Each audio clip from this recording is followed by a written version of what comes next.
بسم اللہ والصلاة والسلام علی رسول اللہ صلی اللہ علیہ وسلم۔ ایک امام اور ایک مقتدی وہ صف کس طرح بنائیں گے؟ تو پہلی صورت ہو چکی کہ قیام کی حالت میں امام صاحب آگے ہوں گے اور مقتدی امام صاحب کے ساتھ ایک قدم پیچھے کھڑا ہوگا دائیں طرف،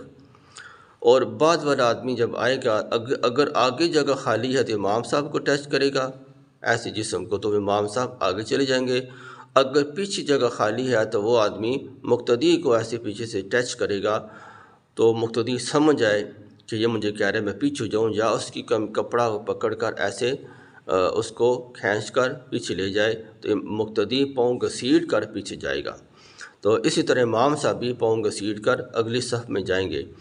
اگر مقتدی پیچھے اور آ جائے، ایک امام اور ایک مقتدی نماز پڑھ رہے ہوں اور تشہد کی حالت میں ہوں، دوسری رکعت کا تشہد پڑھ رہے ہوں، تو پھر وہ بیٹھے ہوں گے، تو اب وہ مقتدی سوچے گا جو دوسرا آیا ہے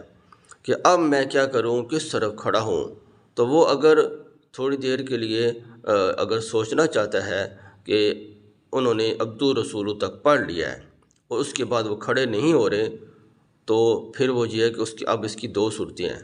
اگر انہوں نے اتحیات شروع کی ہوئی ہے، اسے پتہ نہیں ہے کہ یہ پہلی اتحیات ہے یا آخر والی اتحیات ہے، تو وہ تھوڑی دیر انتظار کر لے ایک لمحے کے لیے،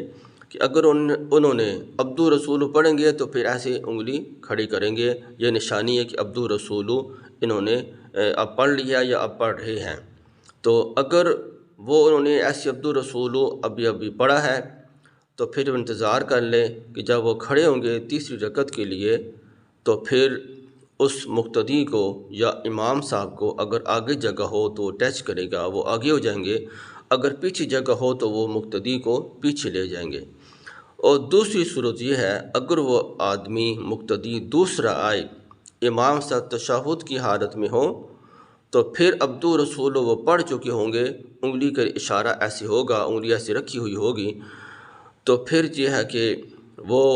مقتدی امام صاحب کی بائیں طرف آ کر بیٹھ جائے۔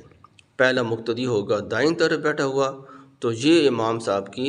بائیں طرف بیٹھ جائے، تو اس طرح امام صاحب درمیان میں رہیں گے اور صف کی ترتیب بھی بن جائے گی، اس طرح وہ اپنی نماز مکمل کریں گے۔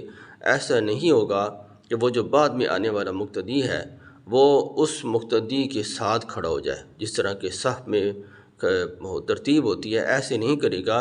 کیونکہ اب وہ ایک مقتدی ہے ایک امام ہے، تو اب وہ تھوڑی سی تحری کر لے، سوچ لے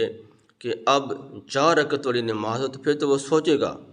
اگر 2 رکعت والی نماز ہے اور وہ تشہد کی حالت میں بیٹھے ہیں تو پھر سوچنے کی ضرورت ہی نہیں ہے، بلکہ وہ دوسری طرف دائیں طرف پہلا مقتدی بیٹھا ہوا ہے، اپنی ترتیب سے وہ ٹھیک بیٹھا ہے، تو اب بعد میں آنے والا مقتدی وہ امام صاحب کی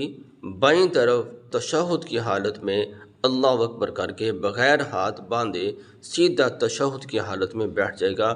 اور جماعت کے ساتھ شامل ہو جائے گا۔ دعا کہ اللہ تعالیٰ مجھے بھی اور آپ کو بھی سمجھ اور عمل کی توفیق عطا فرمائے۔